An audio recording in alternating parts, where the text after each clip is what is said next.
And there became, of course, a consensus in the 80s that it's a demand problem. If we can deal with the demand, we'll solve the problem. And you'll still hear this kind of thing gets expressed, in drug policy circles. Deal with the demand. Well, when we begin to identify people as the problem, and even good people saying, well, these people, they're the problem, I want to suggest that 70 or 80 years ago, the people who studied in rooms like this in the finest universities in Germany accepted that the Jews were the problem for the unemployment, the collapse of the banks, the crisis that faced Europe in the 1930s, the global economic crisis. Well, that was the problem of the Jewish bankers, the Jewish lenders, the Jewish capitalists, the Jewish leeches, and so forth and so on. And the solution, when you have people who are a problem, is, well, we can deport them the way we deport, illegal aliens in the United States, supposedly, people who are not properly documented. We can exclude them the way we exclude from our border people who have HIV or AIDS. I mean, these become the things that became acceptable. They were acceptable in Germany once we understood there was a Jewish problem. And that, of course, leads to the final solution. And that follows along the same kind of attitudes that were expressed by the member of Congress whose name I can't remember. We stand in historical opposition to that.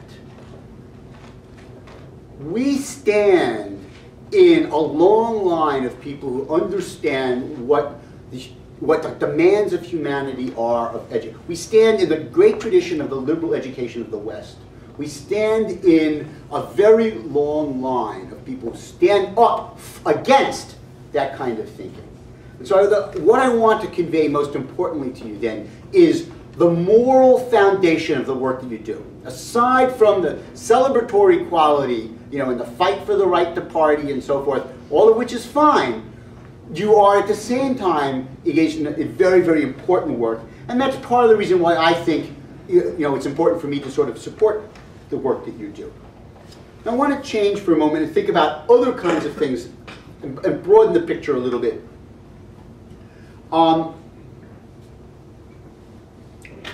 If we had to identify what the great threat to our species is over the next century, what would be some of the things that you might identify?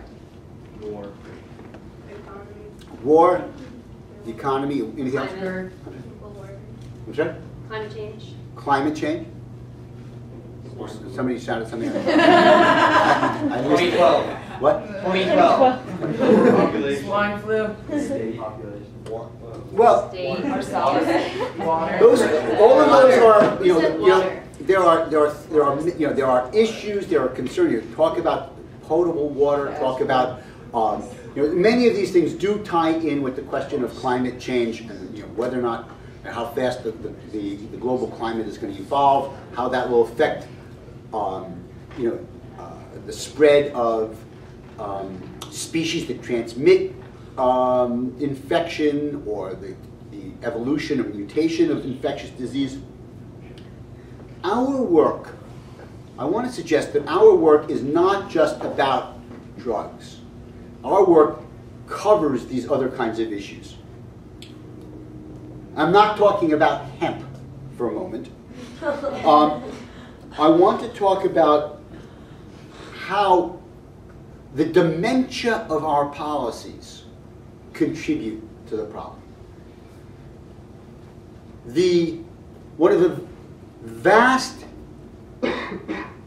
features of global cooling is the rainforest of the Amazon. This vast, sort of the scale of that map is completely wrong over there. Behind us, it shows Greenland bigger than South America, so let's ignore that. But so it doesn't give us a sense, for our purposes of thinking about the scale of the size of the Amazon. But the Amazon, you all know, is under threat of development for food crops, for logging, and so on. The U.S. State Department several years ago did a study of the deforestation of the Amazon. and concluded that 1/4 of the deforestation, 1/4 of the destruction of the rainforest was due to coca cultivation, the cutting down of forests to plant coca to produce the raw material for cocaine. How much percent? What? 25%. A quarter. Now, if 1/4 of the Amazon deforestation was all under cultivation for coca, that would be an extraordinary amount of cocaine. But in fact, it's not.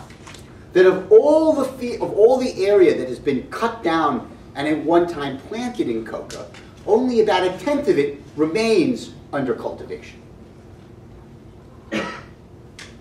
90% of this deforestation is a consequence of the government's eradication program, funded by the United States taxpayer, to try to stop the supply.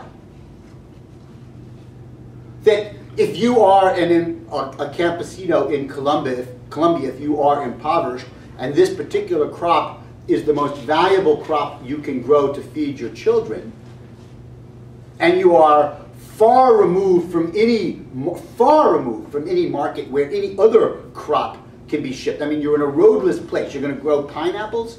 Really? You know, you're in a roadless place. You know, where are you going to? You know, you're going to have to walk your product to a market where there may be a road. You know, most of the agricultural crops are not suitable for that. A crop like coca is an ideal crop. So our policy is aggravating the problem of global warming because it so profoundly misunderstands what's going on there. Are we succeeding? We're not succeeding. The raw price of coca leaf remains, in historical terms, relatively level.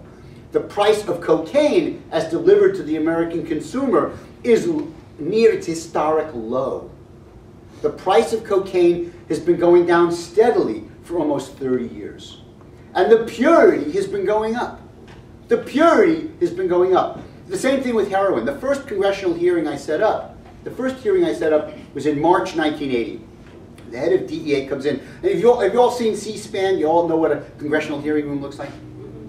Raise your hand if you know what a congressional hearing room looks like. Okay, fine. So there's a witness table where the witnesses sit and are sworn, and then there's the dais where the members sit. You know, the chairman sits in the center, and to the side of the chairman sits his or her counsel. Now that's where I sat.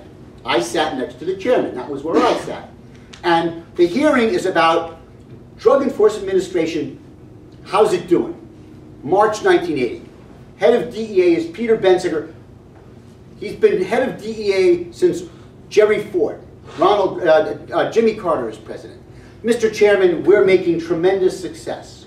Mr. Chairman, the average purity of heroin has gone down to 3% from 5%. Tremendous progress, Mr. Chairman. Do any of you have any idea what the average purity of heroin in the market on the streets in the United States is today? It's on the order of 30%. That's the average. In many places, it's 50% pure. Heroin, and the price has gone down from several $1,000s per gram down to like $1,000 per gram. The price of heroin and its quality, this is the price of heroin. This is the price of cocaine. This is just like the price of cell phones and laptop computers, DVD players, right? This is the way the price has gone, and the quality is gone like this. This is the way the quality of your cell phone is. Now you can do a full-length motion picture on your cell phone. Your laptop. And the quality of the cocaine and the quality of the heroin. How does that picture make any kind of sense? That's part of what's been going on. And this illustrates then that the very, very deep failure of the policy. So we know the policy is a failure. And this is not, this is, I mean, these particular